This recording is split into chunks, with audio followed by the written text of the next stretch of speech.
सचिन लोधी मध्य प्रदेशच्या विदिशा भागात घरोघरी दूध टाकणारा 25 मेला म्हणजेच सोमवारी तो नेहमीसारखा दूध टाकायला गेला.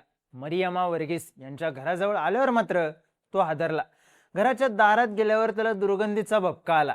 त्याने नीट पाहिलं तर दरवाजाच्या खालून रक्ताचा ओघळ सुद्धा येत होता आणि सचिन हादरला. त्याने 112 नंबरला फोन केला. पोलीस आले, आजूबाजूचे लोक जमा झाले, पण मरियमा वर्गीस दार उघडत नव्हत्या. दार उघडल्यावर पोलिसांना आत जाऊ देत नव्हत्या. जेव्हा पोलिसांनी घरात प्रवेश मिळवला तेव्हा पोलिसांच्या शरीरातून सुद्धा एक थंड लाट गेली, कारण त्यांच्या डोळ्यांसमोर होता एक मृतदेह. अंगावर काही ठिकाणी मेण सांडलं होतं, छातीवर बायबल ठेवलं होतं. हा मृतदेह होता शिनूचा, मरियमा यांच्या मुलाचा. फिल्म लाईन मध्ये डिझायनर म्हणून काम करणारा शिनू आपल्या आईची काळजी घ्यायला घरी आला होता, पण त्याच घरात त्याचाच मृतदेह सापडला. पण हा मृतदेह पाहिल्यावर जसा धक्का बसला तसाच धक्का बसला. हा मृतदेह 5 दिवस याच घरात असल्याचं समजल्यावर पण शिनू वर्गीस सोबत नेमकं घडलं काय, हे सगळं प्रकरण समोर आलं कसं आणि त्याच्या आईने त्याचाच मृतदेह 5 दिवस घरात का ठेवला, पाहूयात या व्हिडिओमधून. नमस्कार, मी चिन्मय आणि तुम्ही पाहताय बोलभिडू. मरियमा वर्गीस, वय वर्ष 64, पेशाने शिक्षिका, काही वर्षांपूर्वी रिटायर झाल्या. मरियमा यांना 3 मुलं, यातली 2 परदेशात, तर 42 वर्षांचा शिनू भारतात. तो मुंबईत फॅशन डिझायनर म्हणून काम करायचा. बॉलिवूड मधले अनेक पिक्चर सिरीज यासाठी त्याने फॅशन डिझायनर म्हणून काम केलं. पण वडिलांचं निधन झाल्यानंतर साधारण मागच्या वर्षभरापासून तो आपल्या आईसोबत मध्य प्रदेशमध्ये राहायला आला. विदिशा भागातल्या या घरात 2च जण राहायचे.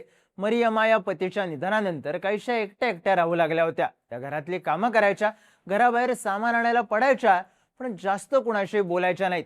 त्यांचा मुलगा शिनू मागच्या काही दिवसांपासून आजारी आहे, एवढंच त्यांच्या शेजाऱ्यांना माहिती होतं.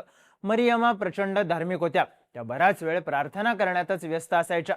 त्यांचं शेजारच्यांकडे येणं जाणं नव्हतं, त्यांच्याही घरी कुणी यायचं नाही. तपासात समोर आलेल्या माहितीनुसार साधारण आठवडाभरापूर्वी शिनू घराच्या बाथरूममध्ये पडला आणि त्याला दुखापत झाली.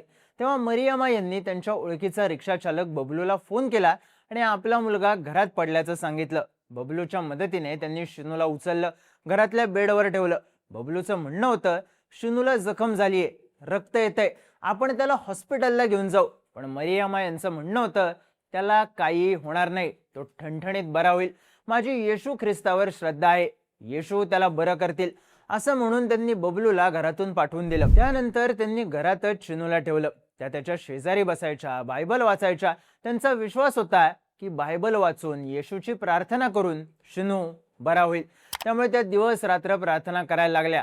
पण उपचार मिळत नसल्याने शिनूची तब्येत खालावत गेली आणि त्याचा मृत्यू झाला.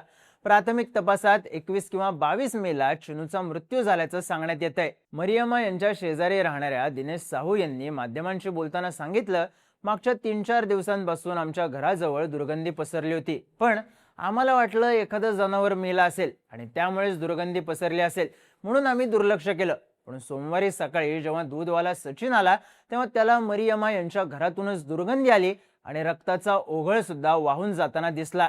त्यामुळे त्याने मरियमा यांचं दार वाजवलं. नेमकं काय झालं असेल हा प्रश्न त्याला पडला, पण मरियमा यांनी बराच वेळ दरवाजा उघडलाच नाही. उघडला तेव्हा त्यांनी सचिनला आत घेतलं नाही, दारातूनच सांगितलं, त्या सगळ्यांनी मिळून शिनूला मारलं, शिनू मेलाय. सचिनने कोण सगळे असं विचारलं, त्यावर मरियमा यांनी उत्तर दिलं, त्याला शेजारच्या लोकांनी मारले. त्यामुळे सचिनने आधी 112 नंबरला फोन लावला. पोलिसांना तातडीने यायला सांगितलं. काहीच वेळात सिव्हिल लाईन पोलीस मरियमा यांच्या घरापाशी आले. त्यांनी दार वाजवलं, पण मरियमा दार उघडायला तयार नव्हत्या. मरियमा अजिबात दार उघडत नव्हत्या. आत नेमकं काय घडलंय हे माहित नव्हतं. त्यामुळे पोलिसांनी त्यांना समजावलं, पण मरियमा यांनी 2 वेळा दार बंद केलं. पोलिसांनी अगदी शिताफीने दार उघडलं. ते घरात गेले तेव्हा समोर दिसलेलं दृश्य हाडं गोठवणारं होतं. घरातल्या बेडवर शिनूचा मृतदेह होता.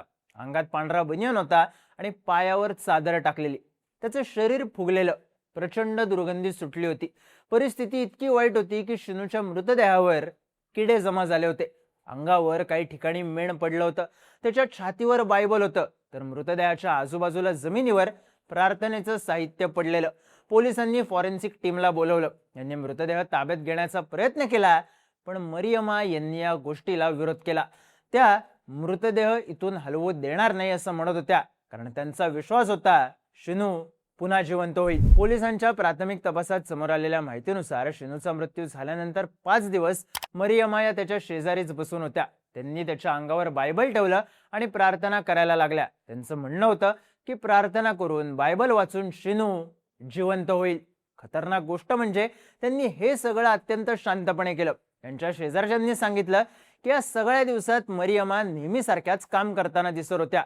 त्यांच्या चेहऱ्यावरून किंवा त्यांच्या वागण्यामधून त्यांच्या घरात त्यांच्याच मुलाचा मृतदेह असेल असं अजिबात वाटत नव्हतं. त्यामुळे कुणालाच त्यांच्यावर डाऊट आला नाही. आजूबाजूला पसरलेली दुर्गंधी त्यांच्या घरातून पसरली असेल असंही वाटलं नाही. पण जेव्हा दूधवाल्याने घरातून वाहत येणारा रक्ताचा ओघळ पाहिला तेव्हा या धक्कादायक प्रकाराचा उलगडा झाला. घरात पोलीस आल्यानंतरही शिनूचा मृतदेह त्यांच्या ताब्यात द्यायला मरियमा यांनी नकार दिला होता. पण पोलिसांनी त्यांच्या नातेवाईकांना फोन केला, त्यांच्या 2 मुलांना फोन केला आणि त्यानंतर त्यांनी मृतदेह पोलिसांच्या ताब्यात दिला. सगळ्यात त्या घराबाहेर पडून फोन लावण्याचा प्रयत्न करत होत्या.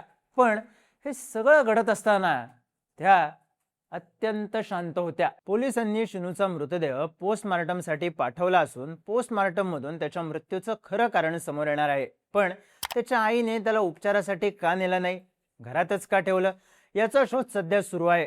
काउन्सिलरच्या मदतीने सध्या मरियमा यांचा जबाब नोंदवण्याचं काम सुरू आहे.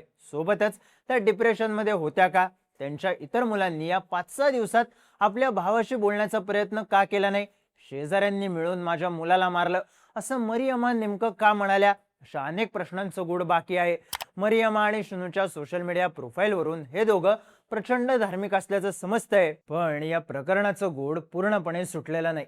आपला मेलेला मुलगा पुन्हा जिवंत करण्यासाठी प्रार्थना करणारी आई त्याला उपचारासाठी हॉस्पिटलला का घेऊन गेली नाही याचं गूढ, आणि शिनू वर्गीसचा मृत्यू नेमका कसा झाला याचं गूढ अजूनही बाकी आहे.